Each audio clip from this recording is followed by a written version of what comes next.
English is easy to learn. English is easy to learn. English is easy to learn. English is easy to learn. Con phải học hành chăm chỉ. You must study hard. You must study hard. You must study You hard. must study hard. You must study hard. You must study hard. Đến giúp chúng tớ với. Come and help us. Come and help us. Come and help us. Come and help us. Come Bây and giờ help là us. mấy giờ? What time is it? What time is it? What time is it? What time is it? What time Tôi is có it? thể làm điều đó trong một nửa thời gian. I can do it in half the time. I can do it in half the I time. can do it in half the time. I can do it in half the time. I can do it in half the time. Tôi muốn một cốc cà phê. I'd like to have a coffee. I'd like to have a coffee. I'd like to have I'd a like coffee. to have a coffee. I'd like to Mùa have hè a năm nay rất coffee. nóng. We had a very hot summer this year. We have a very hot summer this year. We have a very hot summer this year. We had a very hot summer this We year. have a really hot Ở summer đây this hầu year. như không bao giờ có mưa. It almost never rains here. It's almost never rains It here. almost never rains It's- here. It's almost never rains here. It's almost never rains here. Bố tôi đã bắt tôi rửa xe hơi. My father made me wash the car. My father made me wash the car. My father made me wash the car. My father My made me father wash the made car. me wash the car. Tôi đã ăn một chiếc hamburger và gọi thêm một chiếc nữa. I ate a hamburger and ordered another. I ate a hamburger and ordered another. I ate a hamburger and ordered another. I ate a hamburger and ordered another. I ate a hamburger and ordered another. Tôi vừa thấy anh ấy. I saw him just now. I saw him just now. I saw I him saw just him now. just now. I saw him Tôi just rất lấy now. làm tiếc. I'm terribly sorry. I'm terribly sorry. I'm terribly sorry. I'm terribly sorry. I'm Không terribly phải tất cả trẻ sorry. con đều thích táo. Not all children like apples. Not all children like apples. Not all children like apples. Not all children like apples. Not all children like apples. Tùy bạn quyết định. It's up to you to decide. It's up to you to decide. It's up to you to decide. It's up to you to decide. It's up to you to decide. Anh ấy trở nên giàu có. He became rich. He became rich. He became He rich. became rich. He became Đêm rich. qua, tôi đã thức đêm muộn. I stayed up late last night. I stayed up late last night. Stayed up late last night. I stayed up last night. I stayed up late last night. Anh ta luôn thiếu thốn tiền bạc. He's always short of money. He's always short of money. He's always short of money. He's always short of money. He's always short of money. He always short of Công việc money. thế nào rồi? How's business? How's business? How's business? How's business? How's Họ không business? bao giờ nói dối. They never tell a lie. They never tell a lie. They never tell a lie. They never tell a lie. They never tell a lie. Những quyển sách đó là của họ.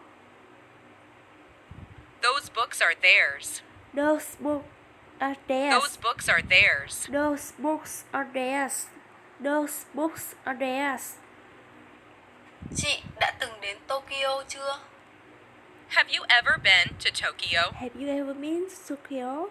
Have you ever been to Tokyo? Have you ever been to Tokyo? Have you ever Ông của been cậu to bao nhiêu tuổi? Tokyo? How old is your grandfather? How old is your How father? old is your How grandfather? old is your father? How old is your father? Đã dùng bữa sáng lúc 7:30. I had breakfast at 7:30. I had breakfast at 7:30. I had breakfast at 7:30. I had breakfast at 7:30. I had I breakfast had at breakfast 7:30. at 7:30. Bạn biết cô ấy bao lâu rồi? How long have you known her? How long have you known her? How long have you known her?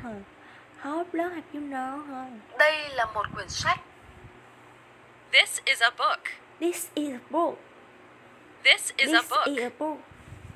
This is a Tôi book. nhớ gặp cô ấy ở đâu đó. I remember seeing her somewhere.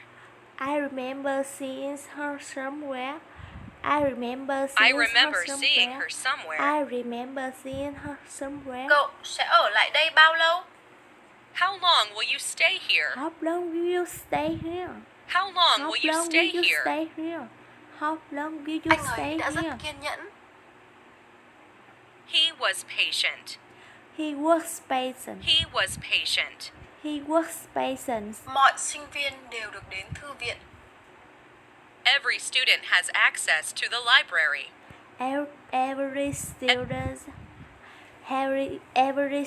has access to the library. Every student has access to the library. Every student has access to the library.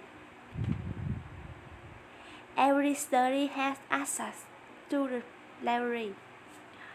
Every study has access to the libraries. Chiếc váy của bạn thật đẹp. Your dress is very nice. Your dress is very nice. Your dress is very nice. Your dress is very Mẹ nice. tôi có 4 Your người dress anh. is very nice. My mother has 4 brothers. My mother has 4 brothers. My mother has 4 brothers. My mother has 4 brothers. My mother has 4 brothers.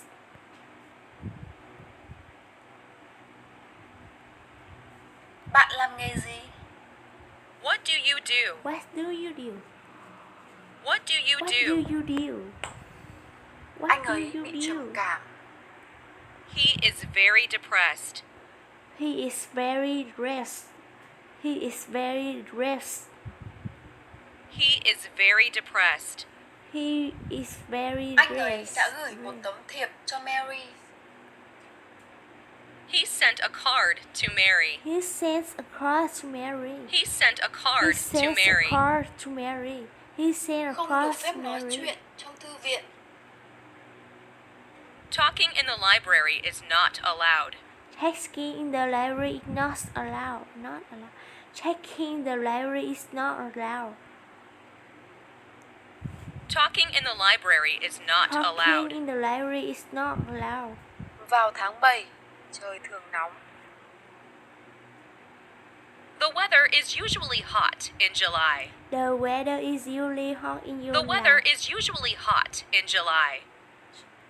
The weather is usually hot in July. The weather is usually hot in July.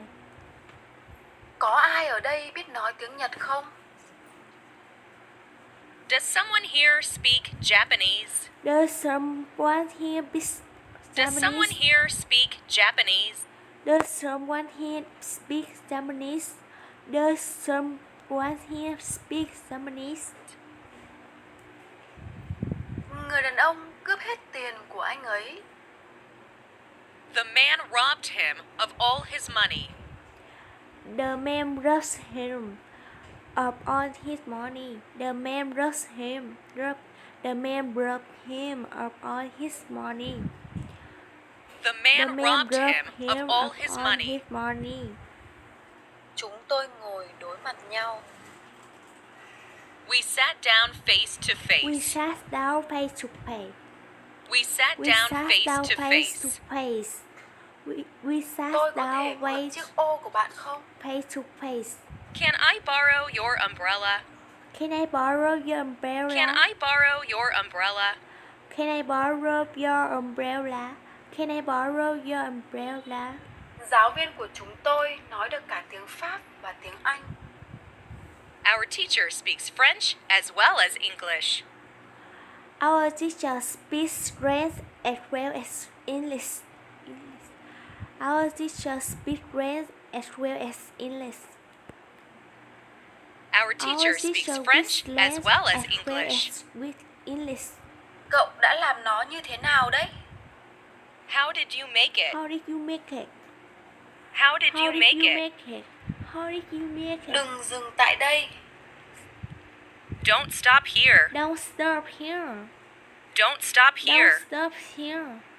Khi tôi về tới nhà, John đang học bài. When I came home, John was studying. When I came home, yours When was I came studies. home, John was studying. When I came home, yours was studies. Study. When I came home, yours was study. When I came home, yours was studying. Studying. Nhà tôi rất lớn. My house is big. How my house is My big. house is big. My house is big. My house is big. Có cái siêu thị nào gần đây không ạ? Is there a supermarket near here? Is there a supermarket near here? Is there a supermarket near here? Is there a supermarket near here? Is there a supermarket near here? Có phải bạn đã gọi điện cho anh ta? Did you telephone him? Did you telephone him? Did you telephone Did you him? telephone him? Cậu ấy vẫn còn trẻ. He is still young. He is still young. He is still He young. is still young. Tôi đã tỉnh giấc sau một giấc mơ. I awoke from a dream. I woke from a dream. I awoke from a I dream. woke from dream. I Anh woke ta from lớn a hơn Mary dream. 2 tuổi. He's 2 years older than Mary is. He's 2 years older than Mary is. He's 2 years older than Mary is. He's 2 years older than Mary is. He's 2 years older than Mary is.